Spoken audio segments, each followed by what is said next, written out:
देख रहे हैं दोपहर नॉन स्टॉप। वाराणसी से तस्वीर आपको दिखाते हैं। पिछले दिनों आपने देखा था पुलिस और वकीलों के बीच कैसे बवाल मचा था। एक और नया वीडियो इसका वायरल हुआ है। महिला आईपीएस और वकीलों में बहस का वीडियो वायरल हो रहा है। महिला आईपीएस पर वकीलों से बदसलूकी का भी आरोप लगा। मुवक्किल के साथ कमिश्नर ऑफिस पहुंचा था ये वकील और उस दौरान आप देखिए कैसे बहस हो रही है। वो एक लड़की थी, मायने मतलब 22 साल की लड़की होगी, उसके साथ माता जी। आप जैसे ही बैठे, ये तो फुटरेस्ट है, ये तो कम से कम लोअर है ना, मैट की हाइट तो कुछ नहीं होती है। आप इसको वहाँ पे कह रहे कि जरा नीचे बोलिए क्या दिक्कत? हमारा एक क्लाइंट आया थी, ठीक है मैडम, वो एक लड़की थी, मायने मतलब 22 साल की लड़की होगी, उसके साथ माता जी। आप जैसे ही बैठे, ये तो फुटरेस्ट है, ये तो कम से कम लोअर है ना, मैट की हाइट तो कुछ नहीं होती है। आप इसको वहाँ पे कह रहे कि जरा नीचे होकर बात करिए। बताइए मैट से कितनी दूरी होती है आदमी? क्या दिक्कत होगी इसमें? नीचे होकर भी आप हो गया, ठीक है, चलिए आप ये बात मान ली। वो खड़े थे, वो कहे कि नहीं होगा, हम लोग वापस चले गए। भाई इनका कहना है कि वकील साहब लोग गलत बात करते हैं, वापस चले गए। अरे आप सुनिए तो पहले बात। अरे मैडम आप आए थे ना, अभी गालियाँ देके गए थे, तुम्हारी गाड़ी में शामिल कर दूंगा, यही थे ना?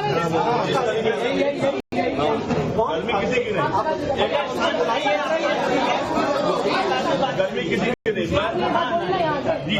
हाँ बताइए जरा, इधर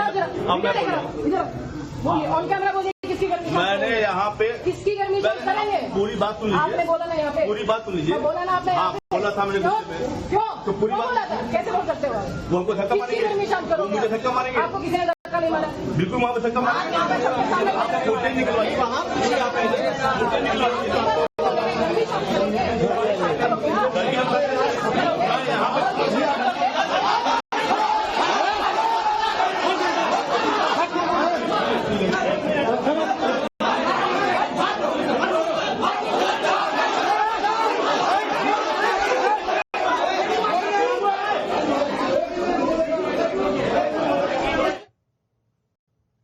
ये तो फुटरेस्ट है, ये तो कम से कम लोअर है ना, मैट की हाइट तो कुछ नहीं होती है। आप इसको वकील साहब लोग गलत बात करते हैं, वापस चले गए। अरे आप सुनिए तो पहले बात। अरे मैडम आप आए थे ना, अभी गालियाँ देके गए थे, तुम्हारी गाड़ी में शामिल कर दूंगा, यही थे ना?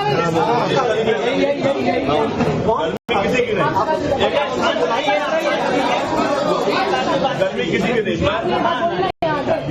हाँ बताइए जरा, इधर बोलिए, ऑन कैमरा बोलिए। किसकी गर्मी? मैंने यहाँ पे किसकी गर्मी करेंगे? पूरी बात सुन लीजिए। आपने बोला ना यहाँ पे, पूरी बात सुन लीजिए। बोला ना आपने? हाँ बोला था मैंने। क्यों तो पूरी बात बोला था? कैसे बोल सकते हो? वो हमको धक्का किसकी गर्मी मारेंगे, शाम करो, मुझे धक्का मारेंगे। आपको किसी ने धक्का नहीं मारा? बिल्कुल वहाँ पे धक्का मारेंगे। फोटो निकलवाइए वहाँ,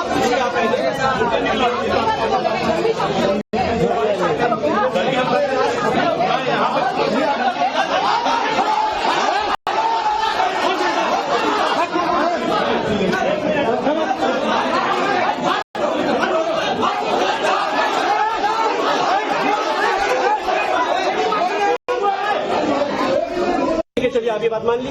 वो खड़े थे, वो कहे कि नहीं, हम लोग वापस चले गए। भाई इनका कहना है कि वकील साहब लोग गलत बात करते हैं, वापस। तो वाराणसी से पूरा मामला पुलिस वर्सेस वकील, और ये वीडियो भी हमने आपको भी दिखाया जिसमें किस तरीके से वहां पर हंगामा बरपा वो साफ तौर पर पता चल रहा था।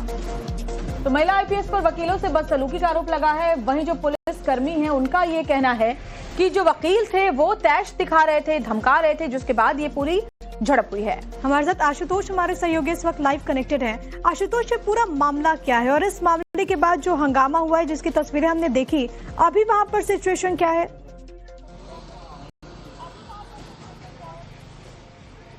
देखिए, ये मामला लगभग 3 दिन पहले का है, जब वाराणसी के कचहरी परिसर में एक दारोगा की कुछ वकीलों के झुंड ने पिटाई कर दी थी और इस पिटाई में जो दारोगा था मिथिलेश प्रजापति वो गंभीर रूप से जख्मी हो गया था, जिसे बाद में ट्रॉमा सेंटर में भर्ती कराया गया था। और इसी घटना के बाद से जो दारोगा के साथी हैं यानी जो पुलिसकर्मी हैं वो बेहद गुस्से में हैं। तो दूसरी तरफ वकीलों की अपनी डिमांड है। वकील ये कह रहे हैं कि पुलिस लगातार उनको प्रताड़ित कर रही है और इसी मामले को लेकर जब कल कुछ जो वकील थे वो अपने मुवक्किल के साथ पैरवी करने के लिए पुलिस दफ्तर में पहुंचते हैं, तो वहां पर पहले से मौजूद जो महिला आईपीएस हैं जिनका नाम नीतू कात्यायन बताया जा रहा है, उनकी वकीलों के साथ झड़प हो जाती है, तीखी बहस होती है। जैसा कि आप ठीक है आशुतोष, माफ कीजिए आपको रुकना होगा। समाजवादी प्रवक्ता मनोज यादव इस वक्त हमारे साथ फोन लाइन पर जुड़ गए हैं। पूरी बात सुन लीजिए। मनोज जी, स्वागत है टाइम्स ऑन भारत पर। जो वाराणसी से तस्वीरें सामने आई होंगी उसमें भी आपने देखा होगा कई दिन बीत चुके हैं, पुलिस कर्मियों और वकीलों के बीच जो तनाव चल रहा है वो अभी भी थमने का नाम नहीं ले रहा है। क्या आपको लगता है कि कुछ दिक्कत प्रशासनिक लेवल पर है? देखिए, ये बात स्पष्ट हो चुकी है कि उत्तर प्रदेश के मुख्यमंत्री योगी आदित्यनाथ जी के नेतृत्व में उत्तर प्रदेश में वकील और पुलिस आमने सामने है। और ये सिर्फ कोई बनारस की घटना नहीं है। आए दिन आपको उत्तर प्रदेश के विभिन्न जिलों में इस तरह की घटनाएं देखने को मिल रही हैं और सरकार पूरी तरीके से मूक बधिर बनी हुई है। क्या डर है सरकार को कि ये मैटर समझते नहीं इनसे। लखनऊ में भी ऐसे घटनाएं हुई हैं विगत 1 महीना पहले और सरकार का रवैया ऐसा ढुलमुल होता है जैसे ऐसा लगता है सरेंडर कर गई सरकार। तो योगी आदित्यनाथ जी असफल है उत्तर प्रदेश में कहीं भी। ठीक है, जवाब ले लेते हैं। बीजेपी का पक्ष रखने के लिए राकेश त्रिपाठी इस वक्त हमारे साथ जुड़ गए हैं। राकेश जी, आपका भी बहुत स्वागत। और सीधे तौर पर यहाँ पर कहा जा रहा है विपक्ष की तरफ से कि ये प्रशासनिक फेलुअर है। नहीं, प्रशासन का फेल होने का मामला नहीं है। कहीं पर कोई मनमुटाव बना है, कहीं कोई छिटपुट झड़प हुई है तो निश्चित तौर पर दोनों पक्ष जवाबदेह हैं। दोनों ही पक्ष कानून का पालन कराने के लिए है, चाहे अधिवक्ता समाज हो चाहे पुलिस प्रशासन हो। इन दोनों की ही जवाबदेही समाज में कानून व्यवस्था को लागू कराने की होती है। दोनों की ही जवाबदेही कानून को संरक्षित करने की होती है, कानून के अनुपालन को सुनिश्चित कराने के लिए होती है, रूल ऑफ लॉ को लागू कराने की होती है। जी राकेश जी, लेकिन मनोज जी भी हमारे साथ जुड़े हुए हैं। उनका कहना है कि बीजेपी हालात को संभालने में नाकामयाब रही है, बीजेपी संभाल नहीं पाती और वही वजह है जिसकी वजह से हम देखते हैं कि इस तरह की जो झड़प उन लोगों के बीच होती है जिनके ऊपर ये दायित्व है कि वो समाज में कानून व्यवस्था को संभाले। देखिए, एक पुरानी कहावत है, सूप बोले तो सूप वो चलनी भी बोले जिसमें 72 छेद। आपका सवाल पूछना तो वाजिब है, लेकिन ये समाजवादी पार्टी के साथी सवाल कैसे पूछ सकते हैं? समाजवादी पार्टी की सत्ता में रहते हुए बनारस में जेल में किस प्रकार का उपद्रव हुआ था? मनोज जी, आप कैसे सवाल पूछ सकते हैं? बीजेपी कह रही है। राकेश जी, मैं घटना का उदाहरण दे रहा हूँ कि जेल में जब उपद्रव हुआ था तो जेल के उपद्रव को संभालने के लिए समाजवादी पार्टी के जिलाध्यक्ष को बुलाना पड़ा था कि समाजवादी पार्टी के जिलाध्यक्ष जेल के भीतर जाएंगे तो जेल का उपद्रव रोक पाएंगे। समाजवादी पार्टी के समय में किस प्रकार से लॉ खुलेआम उड़ाई जाती। ठीक है, मनोज यादव से जवाब ले लेते हैं। 10 साल में गंगा का बहुत पानी बह गया और राकेश त्रिपाठी जी वही गए हुए सांप पे लाठी मार रहे हैं। अरे लकीर पे लाठी पीटने से राकेश त्रिपाठी जी आपकी सरकार की जय जयकार नहीं होगी। आप जवाबदेह हो, सरकार में हो, वकील भी हो और आपके साथ भी पुलिस ने अभद्रता की है। आपको कैसा लगा था? आपने तो तमाम सारी शिकायतें की थी मुख्यमंत्री जी को भी। तो आप ये बताओ कि उत्तर प्रदेश में वकीलों के साथ अत्याचार पुलिस कर रही है, आपको समर्थन करना चाहिए वकीलों का। वकीलों के पास लाठी मारने के लिए थोड़ी नहीं कोई कानून व्यवस्था दी गई है। वकील तो न्याय के लिए लड़ाई लड़ता है, चाहे अच्छा हो बुरा हो, जज के सामने। पुलिस से क्यों लड़ना पड़ रहा है? बताइए वकीलों को परेशान किया जा रहा है क्या?